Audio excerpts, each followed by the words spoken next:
Hello friends, എല്ലാവർക്കും നമ്മുടെ പുതിയ യൂട്യൂബ് ചാനലായ വൈബ് ആൻഡ് സ്പൈസിലേക്ക് സ്വാഗതം. അപ്പോൾ നിങ്ങളെല്ലാവരും സുഖമായിട്ടിരിക്കുന്നോ? അപ്പോൾ നമ്മളിന്നിവിടെ ഉണ്ടാക്കാൻ പോകുന്ന തൈരും കടലയൊക്കെ വെച്ചൊരു അടിപൊളി ചട്നിയാണ് കേട്ടോ. എൻ്റെ പൊന്നു മക്കളെ, ഈ ഒറ്റ ഒരു ഐറ്റം മതി നമുക്ക് ഒരു പ്ലേറ്റ് ചോറ് കാലിയാക്കാൻ. അപ്പോൾ നമുക്കിതെങ്ങനെ ഉണ്ടാക്കാൻ നോക്കാം.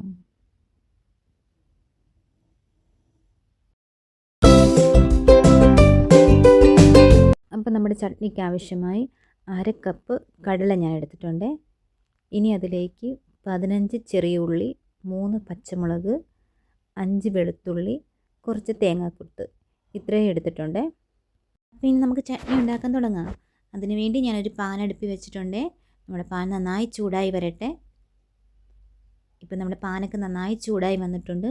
ഇനി നമുക്കതിലേക്ക് 2 ടേബിൾ സ്പൂൺ വെളിച്ചെണ്ണ ചേർത്ത് കൊടുക്കാം. ഇനി നമ്മുടെ എണ്ണയൊക്കെ നന്നായി ഒന്ന് ചൂടായി വരട്ടെ. ഇപ്പോൾ ഇതേ നമ്മുടെ എണ്ണയൊക്കെ നന്നായി ചൂടായി വന്നിട്ടുണ്ട്. ഇനി നമുക്കതിലേക്ക് വെളുത്തുള്ളി ചേർത്ത് കൊടുക്കാം. എന്നിട്ട് നമുക്ക് നന്നായിട്ട് ഇളക്കി കൊടുക്കാം. നമ്മുടെ വെളുത്തുള്ളിയൊക്കെ ഒന്ന് മൂത്ത് വരട്ടെ. വെളുത്തുള്ളി കളറൊക്കെ നന്നായിട്ട് മാറി വന്നിട്ടുണ്ട്. ഇനി നമുക്കതിലേക്ക് പച്ചമുളക് ചേർത്ത് കൊടുക്കാം. അതിനുശേഷം നമുക്കതിലേക്ക് നമ്മൾ കട്ട് ചെയ്ത് വെച്ച തേങ്ങാക്കൊത്തും കൂടി ചേർത്ത് കൊടുക്കാം. എന്നിട്ട് നന്നായിട്ട് ഇളക്കി കൊടുക്കാം. തേങ്ങയൊക്കെ ഒന്ന് മൂത്ത് വരണം. തേങ്ങയുടെ കളറൊക്കെ ഒന്ന് മാറി വരട്ടെ. ഇപ്പോഴത്തെ തേങ്ങയുടെ കളറൊക്കെ മാറി നല്ലതായിട്ട് മൂത്ത് വന്നിട്ടുണ്ട്. ഇനി ഇതിലേക്ക് നമുക്ക് കടല ചേർത്ത് കൊടുക്കാം. എന്നിട്ട് ഇതെല്ലാം കൊണ്ട് നമുക്ക് നന്നായിട്ടൊന്ന് ഇളക്കി കൊടുക്കാം. നമ്മുടെ കടലയൊക്കെ നന്നായിട്ടൊന്ന് മൂത്ത് വരണം. അതുവരെ നമുക്ക് ഇളക്കി കൊടുക്കാം. ഇപ്പോഴത്തെ നമ്മുടെ കടലയൊക്കെ നന്നായിട്ട് മൂത്ത് വന്നിട്ടുണ്ട്. ഇനി നമുക്കിതൊന്ന് തണുക്കാൻ വെക്കാം. ഇത് തണുത്തതിന് ശേഷം ഇതെല്ലാം കൂടെ നമുക്കൊന്ന് ചതച്ചെടുക്കാം. ഇപ്പോൾ ഇതെല്ലാം ഞാൻ ചതച്ചെടുത്തിട്ടുണ്ട്. ഇനി നമുക്ക് നമ്മൾ നേരത്തെ കടല തയ്യാറാക്കിയ ആ പാൻ തന്നെ വീണ്ടും നമുക്കൊന്ന് ചൂടാക്കിയെടുക്കാം. ഇപ്പോൾ എണ്ണയൊക്കെ നന്നായി ചൂടായി വന്നിട്ടുണ്ട്. ഇനി നമുക്കതിലേക്ക് കട്ട് ചെയ്ത് വെച്ച ചെറിയ ഉള്ളി ചേർത്ത് കൊടുക്കാം. അതിനുശേഷം നമുക്ക് ഉള്ളി നന്നായിട്ടൊന്ന് മൂപ്പിച്ചെടുക്കാം. ഇപ്പോൾ നമ്മുടെ ഉള്ളിയൊക്കെ നന്നായി മൂത്ത് വന്നിട്ടുണ്ട്. ഇതിലേക്ക് നമുക്ക് കുറച്ച് കറിവേപ്പില ചേർത്ത് കൊടുക്കാം. ഇനി നമുക്കതിലേക്ക് 1/4 ടീസ്പൂൺ മഞ്ഞൾപ്പൊടി ചേർത്ത് കൊടുക്കാം. അതിനുശേഷം നമുക്കതിലേക്ക് 1/2 ടീസ്പൂൺ കാശ്മീരി മുളക് പൊടി ചേർത്ത് കൊടുക്കാം. ഇനി അതിലേക്ക് 1/4 ടീസ്പൂൺ കുരുമുളക് പൊടിയും കൂടെ ചേർത്ത് കൊടുക്കാം. എന്നിട്ട് നമുക്കിതെല്ലാം കൂടെ നന്നായിട്ടൊന്ന് ഇളക്കിയെടുക്കാം. മസാലയൊക്കെ നന്നായിട്ടൊന്ന് മൂത്ത് വരണം. മസാലയുടെയൊക്കെ പച്ചമണമൊക്കെ ഒന്ന് മാറി വരട്ടെ. ഇപ്പോഴത്തെ മസാലയൊക്കെ നന്നായിട്ട് മൂത്ത് വന്നിട്ടുണ്ട്. ഇതിലേക്ക് നമ്മൾ ചതച്ച് വെച്ച മിക്സ് ചേർത്ത് കൊടുക്കാം. എന്നിട്ട് ഇതെല്ലാം കൂടെ നന്നായിട്ടൊന്ന് ഇളക്കി യോജിപ്പിക്കാം. ഇതിലേക്ക് മസാലയൊക്കെ നന്നായിട്ട് പിടിച്ച് വരണം. അതുവരെ നമുക്കൊന്ന് ഇളക്കി കൊടുക്കാം. ഇനി നമുക്കിതിന് ആവശ്യത്തിനുള്ള ഉപ്പും കൂടെ ചേർത്ത് കൊടുക്കാം.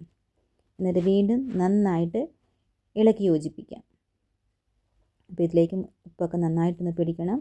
അതുവരെ നമുക്കൊന്ന് ഇളക്കി കൊടുക്കാം. ഇനി നമുക്കതിലേക്ക് 1 ടേബിൾ സ്പൂൺ പച്ച വെളിച്ചെണ്ണ ചേർത്ത് കൊടുക്കാം. എന്നിട്ട് വീണ്ടും നമുക്ക് നന്നായിട്ട് ഇളക്കി യോജിപ്പിക്കാം. ഈ സമയം ഉപ്പൊക്കെ കറക്റ്റാണോ എന്ന് നോക്കണേ. ഇല്ലെങ്കിൽ നമുക്ക് കുറച്ച് ഉപ്പും കൂടെ ചേർത്ത് കൊടുക്കാം. ഇനി നമുക്കൊരു പ്ലേറ്റ് എടുക്കാം. അതിലേക്ക് നമുക്ക് 3 ടേബിൾ സ്പൂൺ തൈര് ചേർത്ത് കൊടുക്കാം. ഞാനിവിടെ നല്ല കട്ട തൈരാണ് ചേർത്ത് കൊടുക്കുന്നത്.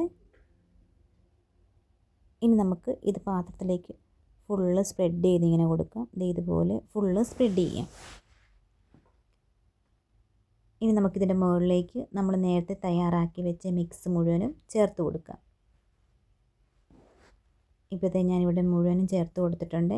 ഇനി നമുക്കിത് നന്നായിട്ട് മിക്സ് ചെയ്തെടുക്കാം. നല്ലതുപോലെ മിക്സ് ചെയ്തെടുക്കണേ. ഇപ്പോഴത്തെ ഞാനിവിടെ നല്ലതായിട്ട് മിക്സ് ചെയ്തെടുത്തിട്ടുണ്ട്. ഇതിൻ്റെ മുകളിലേക്ക് നമുക്ക് കുറച്ച് ചില്ലി ഫ്ലേക്സും കൂടെ ചേർത്ത് കൊടുക്കാം. ഇത് നല്ല സൂപ്പർ സാധനമായിട്ട് നമുക്ക് ചോറിൻ്റെ കൂടെ കഴിക്കാൻ അടിപൊളി, നല്ല ചൂട് ചോറിൻ്റെ കൂടെ കഴിക്കാൻ നല്ല ടേസ്റ്റാണ്. നമുക്ക് വേറെ ഒരു കറിയുടെ ആവശ്യമില്ല. നല്ല സൂപ്പർ ഒരു ചട്നിയാണ് കേട്ടോ. അപ്പോൾ എല്ലാവരും ഇങ്ങനെ ഉണ്ടാക്കി നോക്കണം കേട്ടോ. നല്ല അടിപൊളി ടേസ്റ്റ്, സൂപ്പർ സാധനം. നമുക്ക് ഒരു പ്ലേറ്റ് ചോറ് നമ്മൾ നിമിഷ നേരം കൊണ്ട് കാലിയാക്കും. അത്രയ്ക്ക് നല്ല ടേസ്റ്റാണ്. അപ്പോൾ നിങ്ങളെല്ലാവരും ഒരു പ്രാവശ്യമെങ്കിലും ഇതിങ്ങനെ ഉണ്ടാക്കി നോക്കണേ. നിങ്ങൾക്ക് എൻ്റെ വീഡിയോ ഇഷ്ടപ്പെട്ടിട്ടുണ്ടെങ്കിൽ എന്നെ സപ്പോർട്ട് ചെയ്യാൻ മറക്കല്ലേ. ഇനി അടുത്തൊരു വീഡിയോ കാണുന്നോടം വരെ എല്ലാവരോടും ടാറ്റാ, ബൈ ബൈ.